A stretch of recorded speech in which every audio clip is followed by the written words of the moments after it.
किसी चीज़ का अगर प्राइमरी एविडेंस अवेलेबल है तो हमें प्राइमरी एविडेंस सबमिट करना होता है, लेकिन ऐसा नहीं है कि प्राइमरी एविडेंस ना हो तो सेकेंडरी एविडेंस ना चले।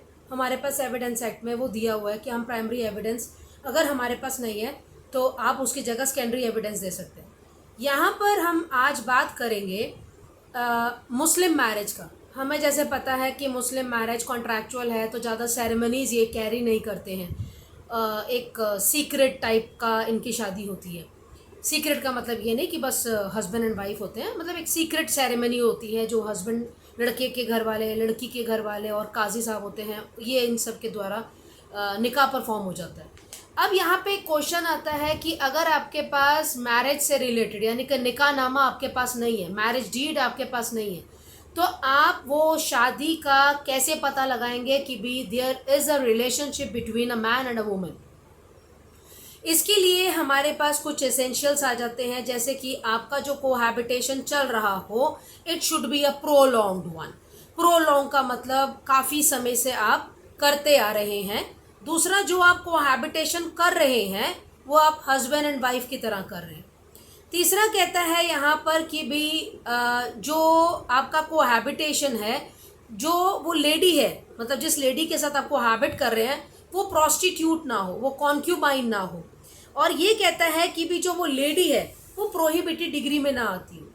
यहाँ पर जो है गजन फॉर अली वर्सेस कनीज फातिमा, इस केस के अंदर प्रीवी काउंसिल के लॉर्डशिप ने ये कहा कि अगर आपका प्रोलॉन्ग्ड भी क्यों ना हो, लेकिन अगर वो लेडी कॉन्क्यूबाइन या प्रोस्टिट्यूट है तो फिर वो आपकी बीवी नहीं हो सकती। इसके अलावा जो हमारे पास यहाँ पर एसेंशियल्स आ जाता है वो ये बात करता है कि भी आपको आपके रिलेटिव्स, आपके नेबर्स आपको as a husband and wife treat करते हों।